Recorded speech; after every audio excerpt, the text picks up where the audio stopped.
కనీసం అవసరాలైన గుడ్డ అందరికీ సమకూర్చాలని. అంతకుముందు మనం తెలిసింది ఏం లేవు. ఇల్లు అంటే తాటాకులు ఇచ్చి 300 చేతులు ఇచ్చి ఇల్లు కట్టుకోమనేవారు. ఏదైనా తుఫాన్ ఏదైనా ఎలాంటి మామూలు గాలి వచ్చినా కొట్టుకుపోయేవి. సరే ఆయన వచ్చాక దాని తర్వాత కాంక్రీట్ పక్కా ఇల్లు కట్టివ్వడం జరిగింది అందరికీ.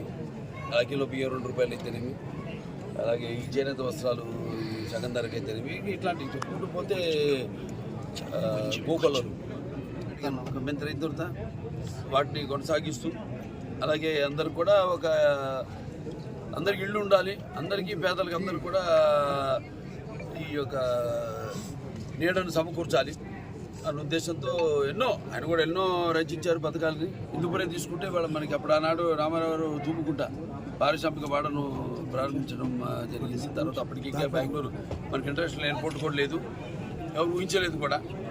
అటువంటిది ముందు దూరదృష్టితో ఆనాడు పారిశ్రామిక వాడని ప్రారంభించడం, ఈనాడు మనం ఇంటర్నేషనల్ ఎయిర్పోర్ట్ రావడం, అలాగే భౌగోళికంగా చూసుకుంటే వాళ్ళ హిందూపూర్కి ఒక ప్రత్యేకమైన అంటే పారిశ్రామిక కానీ మన ఇంటికో ఇల్లు, మన అందరికి కూడా నివాసయోగ్యమైన ఇల్లు ఉండాలి, బాగుండాలి ఇల్లు. అంటే లేటెస్ట్ టెక్నాలజీతో ఆనాడు ఆస్తులు కానీ వస్తువులు కానీ ఇంకా ఇళ్ళ కోసమని వాళ్ళు ఎన్నో కాయలు కాచేలా ఎదురు చూస్తున్నారు. ఎన్నికల ముందేమో జాబ్ క్యాలెండర్ లాగా మనం క్యాలెండర్ రిలీజ్ చేయడం జరిగింది ప్రభుత్వం, ఇప్పుడు వైకాపా ప్రభుత్వం. ఇళ్ళన్నీ ప్రతి ఈ నెలలో ఈ జిల్లాల్లో మేము అందరికీ లబ్ధిదారులందరికీ బెనిఫిషరీస్ అందరూ కూడా ఇస్తామని. ఏదో ఒక ఇల్లు కూడా పంచిన పాప అనుకోలేదు. ఇవాళ మళ్ళీ మెగా డిఎస్సి ఇవాళ మన ఉద్యోగాలు కూడా అనుకున్నాను. ఏవైతే మేము హామీలు ఇచ్చామో అప్పుడు ఎలక్షన్లప్పుడు వాటిని మనము సుమారుగా 2786 ఇళ్ళు మనకి హిందూపూర్కి శాంక్షన్ కావడం ఇక్కడ కొట్టి,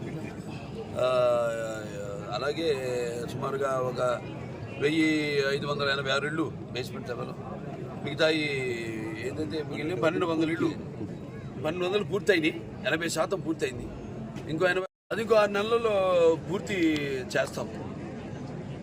తమిళ కొద్దీ ఏదో తీగలైతే డొంక కదిలిందని ఇవాళ ఎంత భారీ స్కామ్ జరిగిందంటే రాష్ట్రంలో అన్ని వ్యవస్థలను కూడా నిర్వీర్యం చేసేసి ఏదో ఎంగిల్మెంట్లో రాల్చి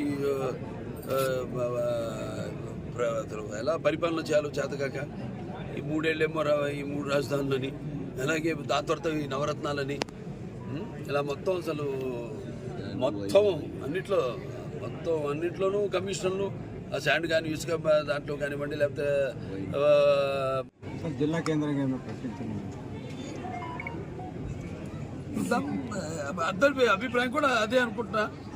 అంటే మన ఇక్కడే కాకుండా అంటే పేరు అదే ఉంచి జిల్లా హెడ్ క్వార్టర్స్గా చేసే